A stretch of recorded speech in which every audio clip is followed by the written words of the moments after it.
Hey,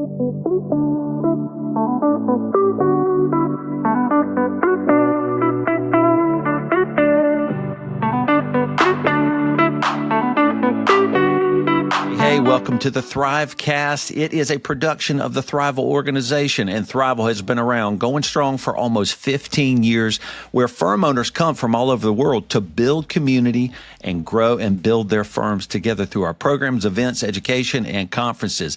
And we want to say thank you to Bill. They are a sponsor of the Thrivecast and have been for many years. We're actually a 15-year user of Bill in our firm. So thank you, Bill, for helping us as we deploy Bill into a lot of our controllership and CAS work with our clients all across the country. Thank you, Bill, for being a sponsor of the Thrivecast. Hey, everybody. Welcome to another episode of the Thrivecast. So we're headed towards 15 years in our podcast. And after we've made some transition changes in Thrival last year, coming into this year, we're talking a lot about transitions with a lot of smart people who have been through a lot of transitions. And I have a really special guest, Barrett Young, really long-term old friend. That maybe we'll talk about that. Just an AI guru, a podcaster. So you probably know who he is, and I'm really excited to have him on the show and talk about his life and his transition. So Barrett, thank you for coming on the Thrivecast, man. I'm pumped to have you. Yeah, thank you for having me on, Jason. It's a long time coming, and I'm excited to just talk to an audience that I'm a part of. Yeah. Very cool. Well, just give us a background. I want people to know the background that you and I know. It's we go back 15 years. I don't know. Yep. And I want to talk about transitions, but man, you went through some transitions even through your own firm.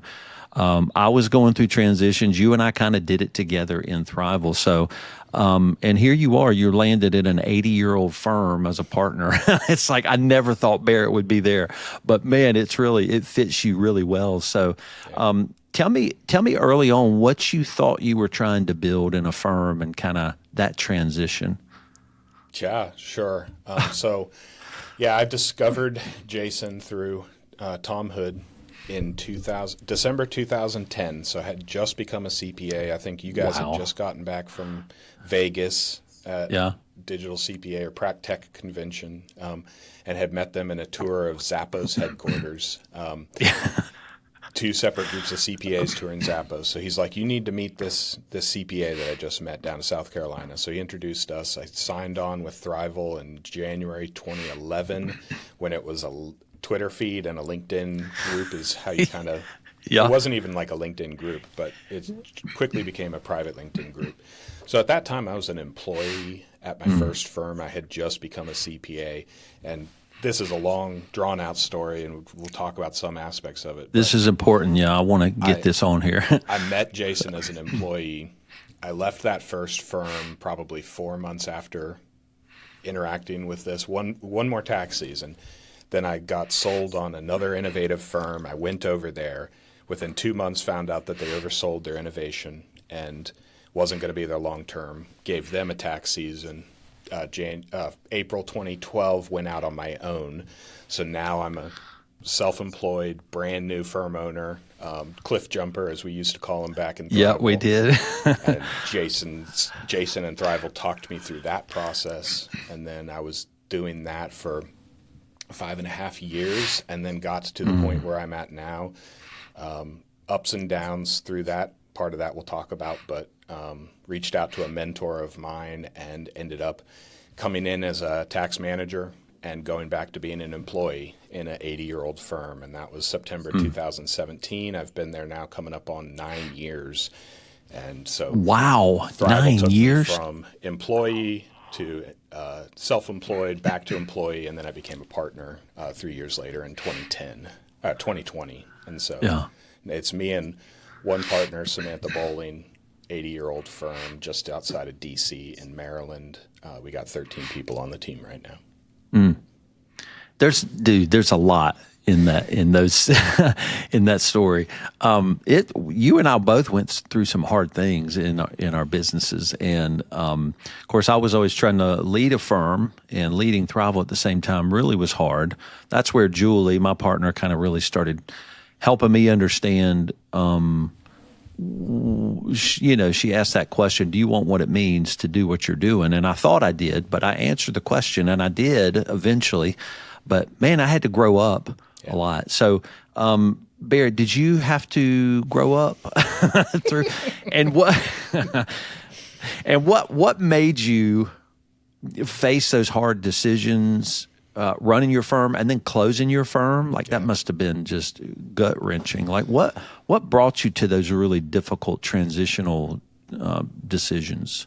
Yeah, definitely some growing up along the way. So I was 28 years old when I started my own company.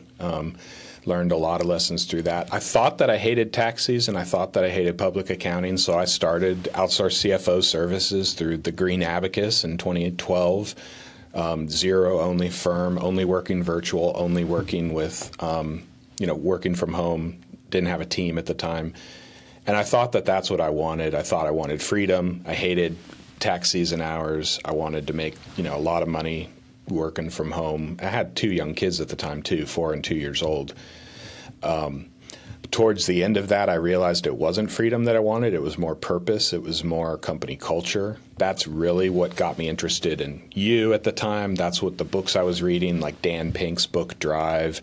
I started to remember, this is what I wanted from a company. I don't want a job that I escape from or that I can get done in, the 4-hour work week and move on with my life. I want to feel like I'm making a difference in the life of a team, in the life of my clients, that people would miss me if I weren't here anymore. And I didn't have that towards the end of that self-employment journey. And that went through ups and downs and burnout and a bunch of different things. But at the time, I was pretty much, when I came back here in 2017, I was now 33 at the time, and I was effectively retired. And I'm like, do I want to be retired for the next 30 years of my career, just doing enough to make a good living and not engaged in the profession, not engaged in our clients beyond just getting the books done? And the answer was no. Do I want what that means? The next 9 years since coming back on here have really pushed that and really, said, are you really sure you wanted to do this? There have been ups and downs here too, but it's a different kind of satisfaction from it. Yeah, that's cool. Well, so I have a question. I think one of the struggles I had was I was trying to grow these businesses, but trying to live a lifestyle firm. Yeah. It kind of sounds like you were wrestling with that, and there's nothing wrong with any choice that we make, in the firms, because our firms are such an intimate reflection of who we are and what our own personal purposes are. There's a certain way I work, and some people worry about how much I work or whatever, and it's just that's driven by a certain purpose and calling I think I have. But did you wrestle? I mean, it sounds like you were wrestling with being a lifestyle firm. Is that how you label it, or running a full-time firm? I mean, were those running into each other when you were making those decisions? That's where I effectively ended up, was the lifestyle firm. I think what got me to that point, the lifestyle firm was like the result of burnout. And so I did have an employee in the middle there for about 1.5 years. My problem there was I hired somebody who was too much like myself as an employee. So we were both founders of companies, and we're like, wouldn't it be great if we did this together? And it was not a good mismatch. It was a mismatch of talent. It was a mismatch of, 2 visionaries working together. If you think one visionary is bad, put 2 of them in the room and they're the only 2 people in the company. That's really bad to be in. Whoa. But yeah, it was like I had these big ideas, but then when it came time to do the work to implement them, go through the processes and make sure that the clients are happy, that was not happening. And so honestly, you modeled for me what it is to admit freedom is not the end all be all of this, and we have weaknesses, we have limitations, and we need to bring in people that can complement our weaknesses with their own strengths. And I wasn't able to do that. By the end of it, the Green Abacus was felt like a weight around my neck, and I couldn't see a way out of it. you created the mess that you're in, now live with it kind of thing. And and I couldn't see a way forward from that. But I thought I wanted to change everything in my firm. And I found out when you go out there, it's on you to change everything. And, where I'm at now and what I saw in GW is, as a visionary of an existing 80-year-old company with an implementer as a partner, I now can focus on the pieces that need to be changed at the time that it's appropriate to change them, but I'm not dependent on, we need to solve 100 problems from day one because I started this company and it has no structure, it has no cash flow, it has no processes in place yet. And I think that a lot of entrepreneurial people get stuck in that because they look at a price tag of an existing structure and they're like, I'm not going to pay that. But you now have to solve everything and create everything from scratch. That's hard, man. Yeah. What do you think you're an entrepreneur? Definitely. Okay. And I struggled with that, with the identity of going back to being an employee too. Yeah. And we did talk about this on my podcast 2 years ago when I had you on as a guest. Of, do you have to be the business owner to be an entrepreneur? Do you have to be the one, even as I struggle with succession planning, that's what we talk about with our clients and everything, working with multi-generational businesses. Do you have to be the founder in order to be an entrepreneur? No, I don't think you do. I think you can be an entrepreneurial employee. I think you can be an entrepreneurial second generation or third generation founder. But yes, I definitely... Most of my team would not disagree that I'm an entrepreneur, just 1,000 ideas at a time. Yeah. That's the way I look at the world. That's the books I like to consume. I'm always thinking about how can we make this better. And so that's what I would point to for that, rather than just necessarily ownership in a company at the time. Yeah, I think so. But I think we confuse those. I mean, there was a long time when Julie was my partner, and I'm like, well, you're an entrepreneur. And she's like, no, I'm not. I'm like, well, you own these companies with me. Yes, you are. And she's like, Jason, I am not you, man. I'm an owner. I'm not an entrepreneur. Yeah. Right. And I don't, and Julie's always known what she wants. She's always been clear. She's like, I want to go and support the vision of somebody who has a vision for something. Because, man, when I'm in there, I will kill it for that vision. So execution, these kind of things, the clarity of that are things she's so good at. But she taught me she's not an entrepreneur. And I got owner and entrepreneur mixed up, and you just clarified those are not the same thing. Right. Entrepreneurship is a very value-based reflection of a person and what they're like, and they can be entrepreneurial as an employee, a partner, a different kind of partner, owning your own business or not. And that's what you are. And that it takes a journey to even, I guess, recognize that you are an entrepreneur for you. Sure. And I think that's why most of the firm owners, most of the people that go out on their own in our profession do so well so early, is they're not entrepreneurs. They are more of the owners or the integrators, to use the EOS, visionary integrator model. Yeah. They're really good at solving all those 100 problems from day one. And it's like they love to get into the processes and the systems and build the firm from scratch, but it gets them to a certain level, and they've not ever had to be a visionary. They've not ever really had to work on the business rather than in the business. And so we have CPA firms that are out there that have been around for 80 years and never really had a visionary at the helm, prior to my partner Samantha taking over this firm. It's just like we do the work, we do the same work over and over and over again. Don't break the process. That ruins our profitability. And so just don't rock the boat. The boat's doing just fine. Keep it the way it is. Yeah. No, I think that's really interesting. It was surprising to me years ago when I found out that most firms, and I don't know if they were like, I don't know if I heard Tom Hood say this or somebody quote like 45,000 firms in the United States, something like that. And 90% are, 10 employees or under. And that happens to be about the limit, of people. And you can be a non-entrepreneur, really an accounting founder, and get yourself up to that point, and you're still just technically producing and doing great work. But you don't move past that point unless you adopt some kind of visionary abilities, which there's not a lot of books on that, or there's a lot of books on leadership, but some of that stuff is just so ethereal and it's hard to understand. I mean, Was there a point when you went, I am a visionary? That's a description of my role as a partner now. Was that hard to call yourself a visionary? No. Okay.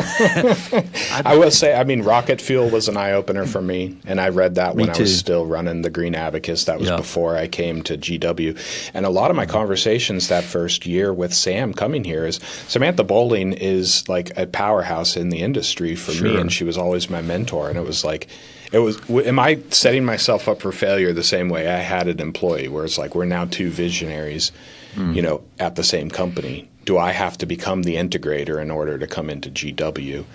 And one of those early conversations, she's like, I am the visionary here because I've had to be, because nobody else would. But I really love to be the integrator. I really love taking an idea and implementing it and getting it off the ground. And I was like, how in the world? You're somebody that I look up to, somebody I would even say is more visionary about the future of this profession than I am. And she's exhausted by it. It's kind of like she's an introvert that has to be an extrovert. It's like that same kind of thing. I can be visionary when necessary, but it exhausts me. Whereas and I'm sure you have the same perception, it's always been like, what am I doing in accounting? Like, this is a profession for integrators. Right. How did I end up here? Yeah. Well, that's interesting. I think, I stumbled into it. I was in rock bands, and I'm like, I have to pick a freaking major. That is the thing I went through. My dad was, so I thought I'll do that. And and it really, there was no deep reason why I do it. And then, people probably say about you and say about me, it's like, what? How did you end up in accounting? Yeah. So weird. And for me, it wasn't stumbling. It was more like a submission. Like I had just gotten married. I was 21 years old. I was in the Marine Corps. I had a year left. And I'm like, my parents were both accountants, not CPAs, not in public, but both in, industry. And I was like, I just got to quit resisting it and maybe give this accounting thing a try, to have a secure job and be able to provide for my young wife and everything. Yeah. But even before that, no matter what I was going to do in my life, I was going to be a business owner. I was going to be the one running I looked at construction. I've been in seminary to become a pastor. Even as I think of like retirement, I'm not just going to, be an educator. I'm going to run a YouTube channel or something like that. It's always like, how do I start a business around this? How do I, own something that generates revenue outside of the number of hours that I'm working? So well, you do. Yeah, that's an entrepreneur. That's a visionary, right? Because even when I was younger, I didn't know anything about running a business, but I thought I'm going to do that. I want to do that, and I fought to do it. And there are other businesses I've started, and man, I didn't know what I was doing, and those went defunct. Yep. And I had debt I had to pay off, and not every idea needs a business either. I had to learn that lesson the hard way. Well, that phrase, not every idea needs a business, that is crazy. But entrepreneurs sometimes don't get that right, because they're like, oh, I have a brilliant idea. And it's like, the market won't pay for it. There's already 12 of those. You'll have competitors. There's no money in it. It's like, yeah, but it's a cool idea. Yep. And that's interesting. Not every idea needs a business wrapped around it. Just like not every thing we care about needs a charity built in a 501c3 created. Right. Yeah, similar idea. Yep. Maybe I just need to go be on the board of, or a team, part of the leadership team of an existing business, to see this idea actually succeed. Or we could just create another business, and it would be me spinning the wheels on this idea and wondering why it's not getting off the ground. So I've done enough of those. I don't need to do that anymore. We've both done it. That's interesting. Well, do you think, I think this kind of led us to a lot of changes in Thrival, but even since the pandemic, we really have seen communities form in different ways. And we're seeing, you probably see this too, a lot of talk about some generational leaders really that they're fighting for the lifestyle firm. And it feels like sometimes that's bumping up against the things I care about, because I really teach and write and want to scale my own firm. And there's a pretty public discourse going on, and I don't think there's a lot of tension, but there are people that fall pretty strongly on one side or the other. When they say I'm lifestyle, they say I will not scale, and then when I write a book on scaling, it's like this may not be a book for a lifestyle owner. Have you seen that tension? Do you think that's happening more, or are people just coming more aware of those labels? Curious what you think. Yeah, I mean, I've seen the tension. I've felt the tension in my own life. I mean, I've gone through phases. You know, I think depending on what you've got going on personally and where your life is at, you're also like, I've got enough emotional stuff to deal with right now. Young kids and all that. I don't need to be thinking about adding another 15 team members onto that. But I think it comes to this point where it's like, if I believe this is the way. And you have been so frustrating, but also so refreshing for this in my life. And I'll get to that in a second. But we get to the idea that if this is the way that's right for me, then anybody that challenges that, they're wrong, and I have to tell them that they're wrong because they're challenging my identity and my decisions. And I can't have scaling be right for some firms when I've said lifestyle is right for my firm because I'm being constantly challenged that idea in the back of my head. And the reason I say you've been so frustrating about this is you have from day one, and this is what I love about Thrival and what I love about your leadership in the community, have said from day one, don't build your firm to match my firm. You need to build the firm that fits the firm that you want to be the owner of. And I'm like, Jason, I get it. But just tell me how to make a copy of your firm because the firm I want is your firm. Like the firm I want is modeled after yours. But that's wisdom. That's not selling a package of this is what a Thrival firm franchise almost looks like. But it's challenging us. You are the owner of that firm. You are the entrepreneur behind that firm. You need to make the hard decisions to shut out the people that say scaling is right because you say, no, I'm going to be a lifestyle firm. Or open the door to hear what scaling might offer you or what lifestyle might offer you, depending on what's right for your life. We're in different stages of our life. We're in different stages of our careers. We're in different contexts, different parts of the country. There's just so many influences that a book cannot tell you this is the way you should build your company. And for non-visionaries, I think, especially in our profession, that's frustrating because we just want somebody, give me the plan, I'm going to execute on the plan, and it's going to be successful. And it's like, no, the plan's hidden among these 9 or 10 different influencers, things you've picked up from, 15 years ago, something you just read, and you have to bring all of that together to figure out what the plan is for your company today. And it might not be the plan for your company 10 years from now because your context's going to change. Yeah. There's a lot of wisdom in all that. What you said, that's a lot of searching your own soul for what you're doing, and it's really hard. People like you and me, we do love leadership from other people, so we love the books, right? We want books, and those teach us. But man, the books are hard because you're like, I think I have to do that. I'm supposed to do that, or that's a good idea. I'll go do it, and what Julie taught me a lot is filtering. She's like, every time you hear something, you've got to run it through a filter as to what's right for you at this time, this moment, your firm. And it takes a lot of courage to read a lot of great stuff in a book and go, I like half of it. I like all of it, but I'm not going to do one half of it. I'm not going to implement it because it's not right for me. Yeah. That's really weird. It's mentally exhausting to fight that and filter, I think. Yeah, like I said, we want somebody to give us the answer. I don't want, I'm confused. That's it. I'm confused about my own context, and I think that's where it becomes aggressive, is because I'm weighing all of these should I scale or should I shrink decisions in my own head also, and I'm getting all of these influences, and so I don't have certainty for me, and so it can create that kind of whipsaw visionary effect of like, I was so 100% on this over here, and then I went to a conference or attended a webinar, and now we're completely changing direction over here. And so I think it does take long-term perspective, which you've also taught me. It takes where do I want to be in 20 years from now or 30 years from now? Do I want to be chasing bright and shiny objects? And that's what I was doing in the Green Abacus. It was like, we're going to be the most innovative firm that we never actually pick a direction and head in that direction in order to gain traction in that direction. Yeah. Yeah. And it turns out running a business really forces you to be disciplined in setting a purpose, setting a direction. The courage is a lot of courage in saying, no, I'm going to stay on this path. Even now it's hard, it's bumpy, but I'm going to stay on this path. Or I'm committed with courage to be a lifestyle firm or to be a firm I'm going to scale and grow. Yeah. All of that takes a lot of courage because some of it you're going to get wrong.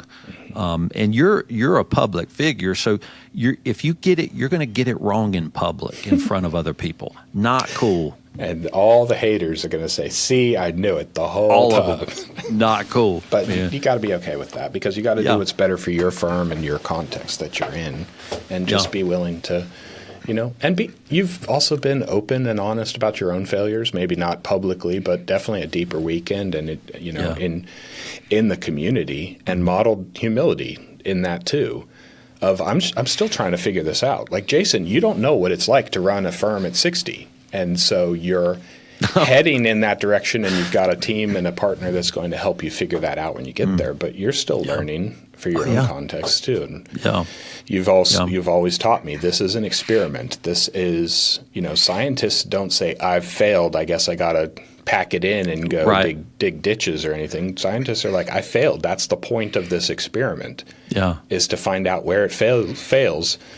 So that we can reassess, we can adjust, and try it again. And then I'm going to fail again, and then I'm going to reassess, readjust, and try it again. And that's what firm ownership is. It's a lab, and it is. It is. That's frustrating to us because failure for us means you're now in front of the IRS and you've lost your license.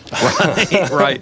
But it's not that for firm ownership in most of the cases. You shouldn't be close to that boundary. You should be so far away from that failure is just sometimes requires an apology and an admission. So. Well, and it's weird when you do build your firm a little bit more in public. I didn't know this. I didn't have a goal to do it. I was just trying to get people to be with me in Thrival so I could ask them questions. But when you start building it in public, people they perceive you figured it out. Yeah. Writing a book is even weirder because I'm just like, I hope they don't ask me about one of those chapters because I wrote some really good stuff I like, and now we got to go try to implement it. Yeah. So it's so weird to be public, and people, they make really weird assumptions, and they assume, well, you don't have that issue, especially then when you coach and consult. And man, there are so many things that we're trying to work on and fix. There are struggles we have. So it's weird being an entrepreneur and going out into the market with a business. Everybody is susceptible to what the market's going to do to you. It might pay you some money. It might give you that price. That thing you create might be a thing it buys, or it may not. It may not work. And everybody has to succumb to the market forces of running a business. It doesn't matter if you write books or lead AI tools like you do, or have, very popular podcasts like you do. You're in public and dude, you're figuring it out too, I think, right? Yeah. With your firm. Yeah, for sure. I mean, every new team member, I keep quoting this guy named Jason because I've gotten so much from you. Oh boy. But it's going to sound like you paid me to come on here and I did. promote you. But no, I mean, you've showed me every single client you let in the door and every single team member you let in the door is going to change the culture of your company. Supposed to. Especially if you have not been deliberate and you as the leadership team defined what that culture is. It's just going to be susceptible to whoever's paying you the most money or whoever's the loudest at the time. And I've come to teach my team and teach business owners, this is your role as the owner. You are the gatekeeper. Like, you can find somebody to do the tax returns. You cannot find somebody that's going to define who gets let in the door and who gets removed, escorted out the door. Yeah, that's like one of those key roles that you cannot outsource to somebody else. Even if you have sales team, you have business development, they're signing engagements and everything like that. Ultimately, you're the one who's given them the guidance of this is a good client, this is not a good client. And because we are going to just be susceptible to that culture shift for every single one of them, that is your role, is to say this is who we let in and who we don't. And that's why our profession, An 80-year-old firm is not a badge of honor. It just means you've had 80 years of archived, legacy clients telling you what they want you to do. Yeah. And you've never said, this is who we are, this is who we work with, who we don't work with, what we don't do. You've just been there. I've gotten in the habit now after reading a recent book of saying, we're effectively an 80-year-old, 5-year-old firm, an 80-year-old toddler. That's wild. Because it's like it's kind of like practice versus deliberate practice. That idea. It's like you've done 40 tax seasons, but what have you done to actually improve during those 40 tax seasons? Yeah. Nothing. You've just repeated it for the same year 40 times. Interesting. Right. Well, that's interesting because I would think 80-year-old firm, it's like, wow, all that y'all have learned. And you're like, what if you do the same thing 80 years straight? And it's all very poor ways to run a firm. I haven't thought about that. But if we've learned so then something it takes a visionary 80, like you to come in and go, we're going to twist this part out and kind of wrench it out of the firm. And man, you've caused some problems, Barrett, probably. Yeah, time in service is not the same thing as building a business. And that's, this book that I read was Making Money is Killing Your Business. And it's effectively said, if you have a firm that's been around if you have a kid that's 30 years old and can't tie his shoes, you clearly know that you've done something wrong as a parent, right? Aside from developmental issues, all that kind of stuff. If you're still treating that 30-year-old like a 5-year-old, something's gone wrong there. But it said we do that all the time in businesses, and we just say this is what it means to run a business. I've been running this company for 35 years, and I'm still tying its shoes. It's never moved past year 5 as a firm. And so that's this idea here. And that's why I can say 80 years as a liability is most businesses are this way. It's like if that business doesn't have value after the owner exits the business, it's not a business. It's just been a career. It's been a lifestyle firm that managed to be around for 80 years. But if we were an 80-year firm that wasn't a 5-year-old firm, repeat 16 times, our revenue would be up there with KPMG or EY because that's what an 80-year-old firm would look like if it actually grew value over the 80 years and 9 partners in succession. That's a good point. But if you take an 80-year-old firm and you get in there as a visionary and you go, I'm just time to change things. That's disruptive. You start breaking things, right? The firm stops because it was working before. Yeah. And it stopped. There's parts of it that stopped working. Some of the people go, no, I like the way it used to be. You're now breaking stuff. So it's so weird to take an 80-year-old firm and kind of transform it to grow. You actually break it a little bit before it actually works. And people go, well, you're wrecking it. You're making this worse. Yeah, you're ruining the efficiency. That? You're ruining the efficiency. We were profitable. Partners had great lives. There's not a single partner that's ever retired from here broke. So if that's the definition of success, then it's successful. But ultimately, who's the partner left handling the Ponzi scheme at the end? Who's the partner at the end that gets out, doesn't find the successor and doesn't find their replacement? And up until I joined here in 2017, that was my partner, Samantha. And she was stuck in a system that had just stacked the deck so far against her because every partner prior to her got theirs and got out and didn't improve the firm. They just put a valuation on it that was arbitrary and got out. But we couldn't find any new partners to come in. There was nobody in the firm that started here that wanted to ascend to the rank of partner, except, Samantha started here 30-something years ago, and she worked through it, and she was the first woman partner, something that she was told when she interviewed in the 90s, we'd never have a woman partner here, that's not going to happen. She fought through it, and she started working as within the realm of what she could do as a minority partner interest in the firm. And then I came in and bought in, and then 3 years ago now she became she became a managing partner, and it's just been off to the races since then. But it's been hugely disruptive. But she was always told, as long as you're only disrupting your client base, then you do what you want to do, but it's not going to affect the processes. And so we've got a firm that's got 5 or 6 different processes based off of the partners that are, running the firm. So. But it's been hugely disruptive, and it's been very uncomfortable. And It has not yet scaled to the point where we could say it was any more revenue managed by two partners than we ever had in the past. But we're building the framework so that we can grow, so that when I exit or when somebody else, acquires this firm, they can look at it and be like, that's a firm that is a business that runs itself. I could step into that firm as owner, and the processes are already in place in order to continue to generate revenue. There's a sales cycle. There's all of these things that require to say I have a business that has value apart from my 70 or 80 hours per week. Yeah. That's interesting. And it takes a lot of courage. I mean, that's cool that Sam was very courageous to do that. And now you're the same way. And you're saying it's not there yet. The firm GW is not where you want it to be. You're kind of in the middle. Are you in the middle of breaking things still, or is? Yeah, I don't know. How would you label what it is now?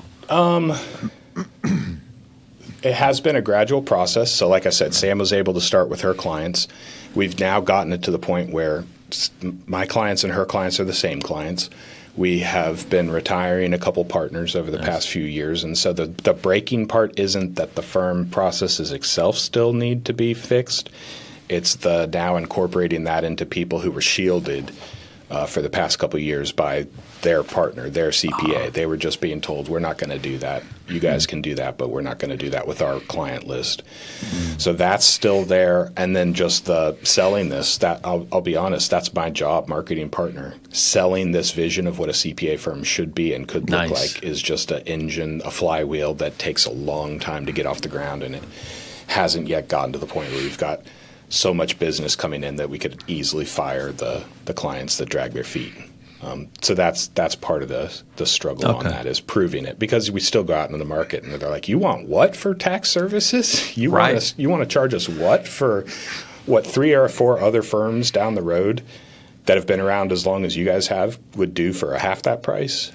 So that is still the hard part, getting out of getting referrals. Our primary source of business has always been referrals from clients, from existing clients, and teaching them that's not an ideal referral for us, and not hurting their feelings. So well, it's just, you can even see how GW's changed, because I mean, just the way you lead, you're very public in the things you teach the profession now, just like Sam did.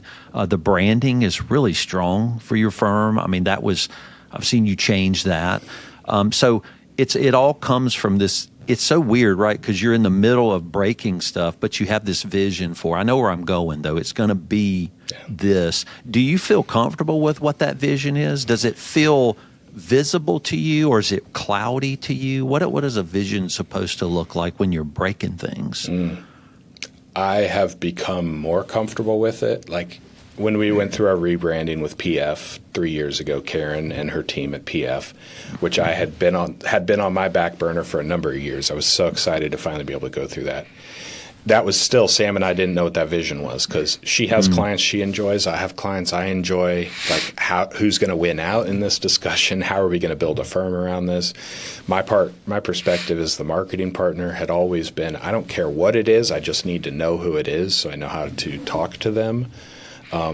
But PF worked through that. We worked through our core values. We identified succession planning, multi-generational businesses as a strategic, something that we could advise strategically on, that a lot of startup or earlier firms necessarily had never gone through before.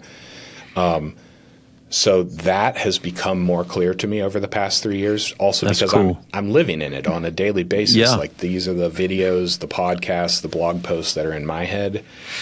It has been hard. My challenge, as you know, visionaries, conveying that to the team and letting them see consistency in that direction, and not just it's, Barrett's interest and we're going to head over in that direction right now. And then also proving it with revenue, I think, is also going to make it more clear to the team. And to our clients. I mean, we have clients, we'd be in meetings with them and they'd be like, I was listening to something about succession planning. Do you guys do that? Do you guys talk about that? And it's like, oh my gosh, like that's our niche. We've got this stuff out there. Have you been to our website in 10 years? No, I haven't. I already have your cell phone number. I already have your email address. Why do I need to go to your website? So it has been funny. Moving our conversations in that direction, having that library of content as proof to them when they do bring it up or when we bring it up with them and saying, this is what matters to your business. And then shifting that too, because we don't only want to work with businesses in the 2 to 3 years leading up to a transition. How does succession planning for my business in the future? I'm, 45 years old. Succession planning is way down the road for me. How does this apply to me? Yeah. It applies to you by you need to build a business that can operate without you, that can exist without you. And that, that's what I loved about that book. It's like the aspects of a business that make it attractive for an acquisition are the aspects of a business that make it more livable while you're in it today. And that's the vision that we need to now share with our clients, with our team is we're trying to make their lives better today, get them away from paper, get them away into the cloud, get them away from everything revolving around the personality of the owner so that it's a more livable business for everybody today, even if succession and acquisition isn't on their radar for another 15 or 20 years. Yeah, that's cool. Barrett, you're a case study in you're a case study in all the things you've been through as an entrepreneur. Coming into this 80-year-old firm, the succession changes that ultimately turned into really the focus of what the firm should be. And now you're niching down based on really yours and Sam's own deep-seated experience in kind of the wrestling you've been through. And I wish more firm owners could do that. When they go, I don't know what a vision is or what I'm supposed to niche in, is to dig into their life and go, well, what have you been through? How do you want to help people walk through life? And all the stuff you've been through just leads you to this succession planning makes sense. Like Barrett would be the guy to walk you through succession planning, wrestling and struggling and multi-generations. You've done all that and you're still breaking crap doing that. And it's a case study is that why all the things you've been through and with Sam at GW, is that why you leaned into succession planning as a focus and you've got your valuation certifications? Is that what got you there? Certified valuation analyst came as a result of us picking the focus. So it wasn't ever a certification I thought I would go to. I'm also a CEPA, Certified Exit Planning Advisor. I looked at that originally and I'm like, exit planning, that sounds like roll-ups. That sounds like private equity. I'm not interested in that. But we went to the conference, we bought the sales pitch, and we're like, this is about growing the value of the business. This is everything we're talking about is what's wrapped up in that certification. So those are results. I'll do the steps necessary to make it clear that we know what we're talking about, that we aren't pretending at this. I've got the stamps necessary to say, yes, I know what I'm talking about on that. I think for me, it comes down to a couple experiences in my life. One is the business that I was building, but nobody was running it. I could not step away from the green abacus. I had people blowing me up on Friday nights, on Sunday afternoons, on vacation. I remember one beach vacation I went to and I lost 3 clients that week. And I'm just like, I'm never going on vacation again. Yeah. So that was a big piece of it. And there was no value in that company because the value was me as an employee. And so that's what ultimately I found value as an employee, making a salary again. That was a rough experience. One of my first clients I took over here at GW, elderly pair of owners, 2 buddies, or maybe they started off as buddies at one point, but one was in the office, one was in the field. They'd been working in this business for 40-something years. We kept pushing them, like, you need to have a sales process, you need to have a pipeline. It takes you a year and a half to finish a project from first pitch to completion. There's no value here in this business, and we weren't even bought in on the succession planning, but they got to the end and the equipment of this 45-year-old something company got sold, no different than an estate sale or Craigslist prices for all this equipment that they had. It was an asset sale, and it was a liquidation sale, basically. And I'm like, this company for 45 years in the community built buildings, like was involved in all of these things that we could look to and say they built that. But ultimately it was it provided a job for these owners and for their team, and nothing of value that anybody looked at and said, yeah, I want to continue that legacy. And that rocked me. I've seen that happen with a handful of others. Anytime a business owner goes out and they're like, yeah, I talked to somebody about acquisition, and every business owner thinks the value of their company is up here, and then they get their first offer, their first LOI, and it's a third of the price or a tenth of the price, and it's just like, that's the shocking reality of you haven't built anything of value outside of providing for you and your family and your team, which is honorable, which is great. But if you've also never put money into your retirement account, you've never you've always just deferred it and say, I'm a business owner, the value is in the business. We talk about that in the SEPA world. The first conversation you have is the wealth gap of how much do you need to retire, and aside from the value of your business, how much liquid assets and property do you have to actually get you there? Because that's going to set the amount that you actually need your business to clear in order for you to be able to retire. And if you think all of my value is in the business, what's the reality of that? You're going to get to 65 years old and you're going to think your nest egg was your business, and you're going to find out it's going to maybe clear $500,000, and you're going to have to live off of that for the rest of your life. And it's already too late for you to do anything else. So, yeah, or come back and be an employee of the person that bought your company. And you see that Right. most often in these plans is you now have an earn out, or you're now making a salary working for the company that you sold. Yeah. That's a Because you trip. didn't have the value secure enough in the acquisition for you to be able to walk away without the earn out. Yeah. That's wild. So, Barrett, I prepared a lot of questions, and we haven't touched on any of them. I never do. I start digging in, but you're getting us there through some of the things I really cared about. One thing I was trying to get us to is all the things you've been through, how that led you to become this succession planning and exit planning, guru. I love what you said. The certifications you're getting, those are not the thing. They are supporting the thing, which is the vision of walking people through their life, helping them head towards the end of their life properly. Is that your vision? Am I saying your vision correctly when you're using your firm to succession plan people towards the end of their life? Am I saying that right? Is that what you want to do for people and business owners? I want to make sure we don't deal with exits all that frequently. Private equity doesn't interest us as much unless it's using private equity as a method of, enabling the second generation, enabling the ESOP, something like that. Mm-hmm. I don't want your family business to destroy your family at the end. And what happens too often to these clients is it's like, yeah, my kid's working in the business. They'll, of course, want to take this. And it's like, cool, what's your succession plan? Well, the business is in the will. And okay, how many other kids do you have? 3.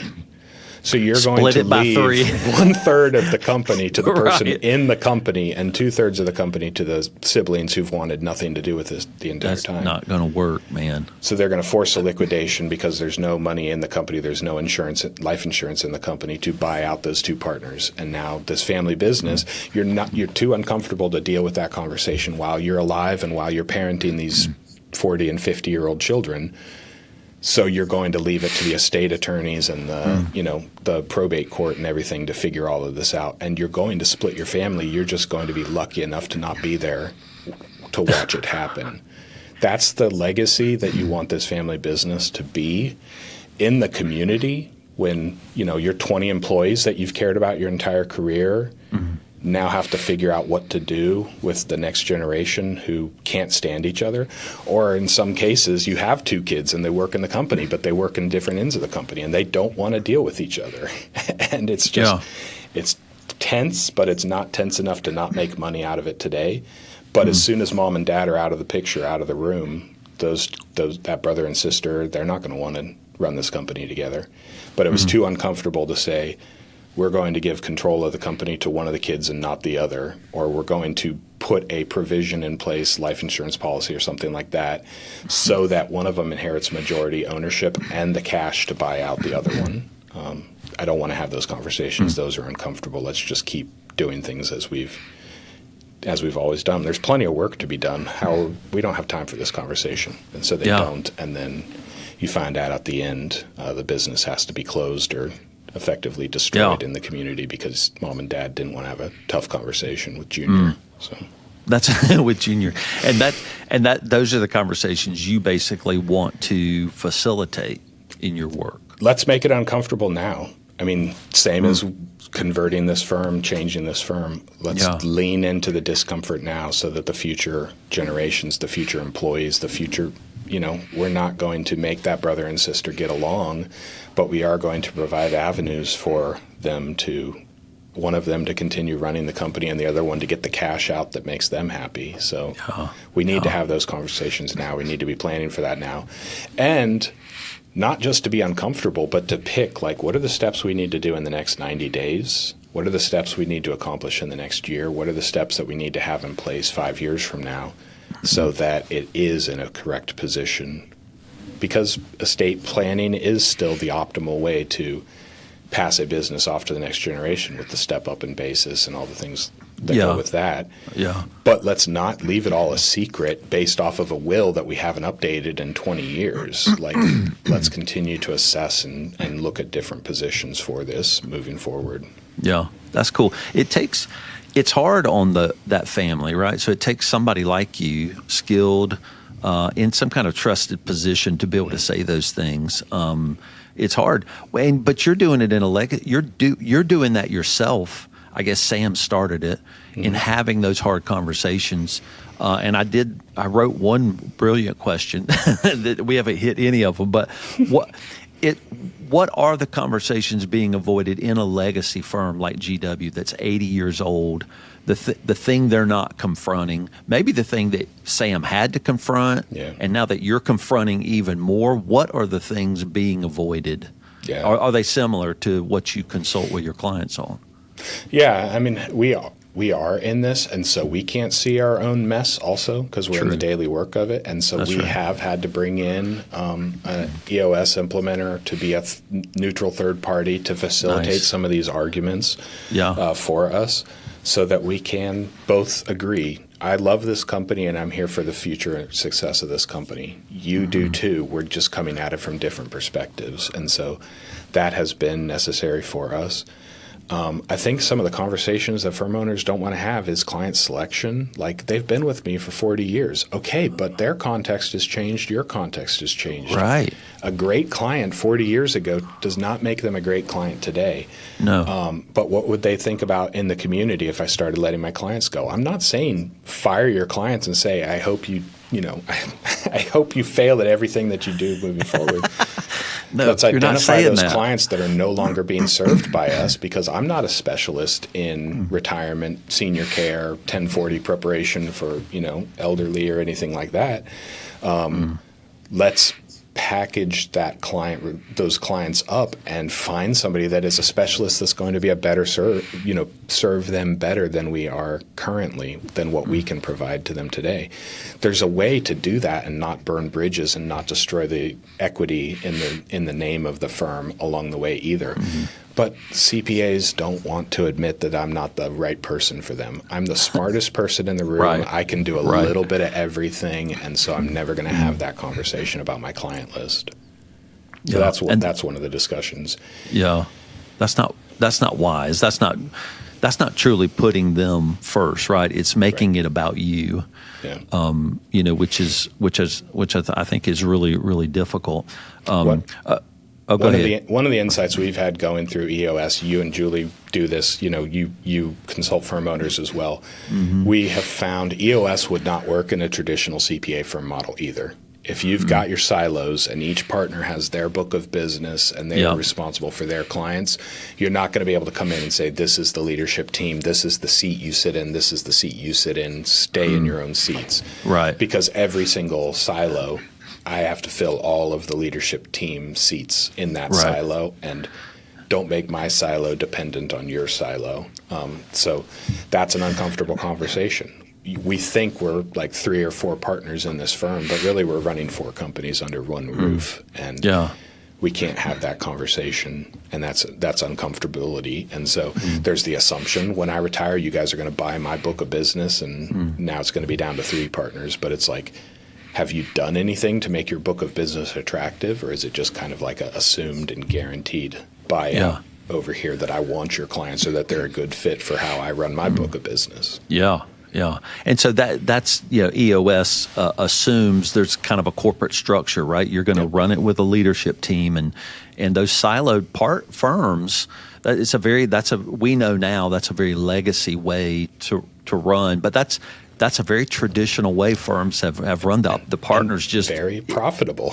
Yeah, and very you profitable. Do what you want to do. I'm going to do what I want to do, and as very long profitable. as I can pay off my second house, then why would I rock the boat on that? That's right. Yeah, and we're going to share the lease copy contract cost, and maybe the firm admin person, that answers the phone will split her salary 3 ways. Yeah.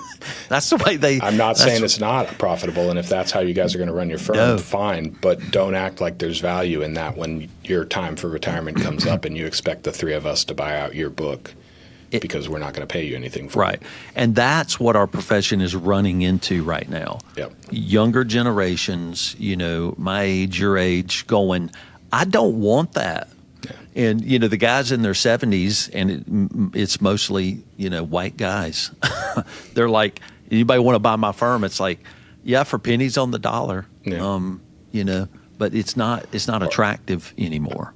I won't pay anything for them, and I will upsell them when they come in the door, but I'm not paying you something for them, or they can go somewhere else, and, they'll upsell them. So. Yeah, good stuff. All right, we got to end, but I got to ask you one more question, Barrett.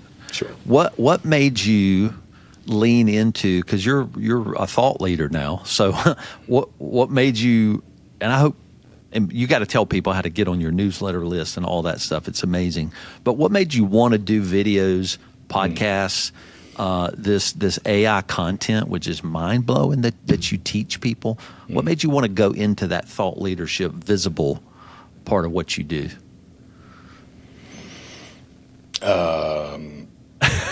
Can I say arrogance and humility? yeah. Dude, it is arrogance, isn't it, man? Good grief. There's a little bit of I enjoy conversations like this, and podcasts make that happen. So my podcast is a chance for me to have conversations with business owners who bought their company from somewhere else, so that I can learn from them, and then also the arrogance to say, this is something else somebody else is going to want to listen to. This is value they're going to get from that. That's true. My newsletter about AI is it's forcing me to push AI. It's forcing me to refine my prompts and then pass that off to other people. So it is a little bit of arrogance. Like you said, everybody can't stand that. They're like, how dare you not have everything figured out before you come out and tell me how to use AI? Right. I'm learning from it. I'm enjoying it. I enjoy these conversations. Podcast for me has always just been about digging into somebody else's world, asking them fun questions, and then growing from it yourself. I love it. And then it's learning in public. That's the humility side of it. That's I don't know how this works, or I'm frustrated with this. ChatGPT is not doing as amazing things as it was for me 6 months ago, and I'm going to share that with you, and I'm going to help you see how I push through to get amazing things out of it again. So I think that's a little bit of the humility side too of it. Yeah, that's a great answer. Arrogance and humility.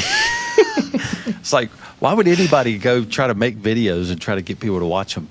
And arrogance and humility. I mean, that's what it takes to be an entrepreneur, right? The arrogance to say, I know how to do this, and the humility to admit I don't have it all figured out, and I need input, I need, a team, I need all of that kind of stuff there too. Yeah, I love it. Okay, well, this is good. God, Barrett, I love this, man, to dig into this. This is so cool. Fantastic. Man, how can people get on your list? They need to be on your AI list, at least, your newsletter. How do they do that? Sure, I appreciate that. On our website, we have our custom GPT that I've stacked with all the content from my podcast, from videos, blog posts, everything. That's GWCPAs/RGPT, R-GPT. You can also just scroll down to the bottom and find it. That started as that was a custom GPT hidden behind a paywall or an email lead kind of thing. Yeah. I split that out, and so my newsletter actually just started as a way of delivering that private GPT to people. Nice. About a year and a half ago. But then I was like, if I'm going to give this to our clients, I also should teach them how to use it. And so about 7 months ago, I split the two, and I just said, there's the GPT. It's now hosted on our website. Anybody can use it with no email required, just free access. Ask it as many questions as you want. But if you want training, sign up for the newsletter. And so if you go to that and use their custom GPT, right above that, you can find a link to sign up for my weekly newsletter delivered every Saturday morning with just a short little custom prompt, something you can try out within your own company, and then just my thoughts on AI and the philosophy behind where I'm at currently with it. And it's good. It's not just try this prompt. It really, you are teaching, going, this didn't work for me, and I tried this, and then it didn't work again, and so I went around it, and I tried this, and then you give the prompt, in the middle, and it's really amazing ways you teach that. So thank you for doing that for us. And that's been awesome. That's been a challenge for me. That's learning in public. Like, I've got a team, and my team, when we put AI in their hands 2 years ago, they were immediately freaked out. It's like, am I training this thing how to replace me? And we have to walk our team through that and be like, no, I'm not trying to make ChatGPT up to the point where I can go from a team of 13 down to a team of 3. Right. I need you to know what it can do, because we're going to continue as a team of 13 or more. Right. But this is the reality that's coming from our profession, and you need to know how to use it and what it does well and what it does poorly. That's now the approach behind the newsletter, is how can we be better accountants, better CPAs using AI and not lose the humanity, add our humanity, because that's what our clients want. Is they want AI in the hands of an empathetic business owner who can walk them through all of their stuff. I love it. Cool. Barrett, you've taught me so much, man. And I just, as we wrap up, I got to say thank you that you have trusted me and Julie to be part of your life for so long. And man, as I was struggling, I would watch you struggle, and here we are. And I'm just like, the stuff I could take in from you is, I can't take it all in really fast enough. So, and you're just narrowly focused in the vision that you have. And I've watched you wonder what your vision is, and man, it's mind blowing what it is. So this is my public thank you to you for being in my life and challenging me, because you would at Deeper Weekend. Barrett's got a question. He's like, Jason, what, in front of everybody? The first person angry that you didn't have it all figured out. And you would challenge me in front of everybody. And I'm like, Barrett, that's a good question. I don't have the answer. Or stop asking me hard questions in front of everybody, man. Yeah. But we did it together. And I mean, I can't thank you enough. I still owe you and Julie so much more than you've ever given me. And I know you guys know that, and I know it's, mutual on that, but you've always been open to those hard questions, and you've always been receptive, and you've taken the thoughts of a snotty 28-year-old kid and been like, oh, that's an interesting question. And actually changed your own firm based off of some of those questions too, and I appreciate it. It's mutual, and I love you, and I'm thankful you're in this profession. I'm thankful that you and Julie are leading the way with me into the next 20, 30 years of our careers.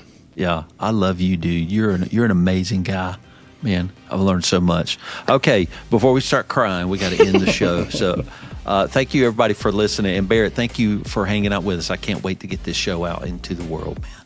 Thank you so much. All right, we'll see you.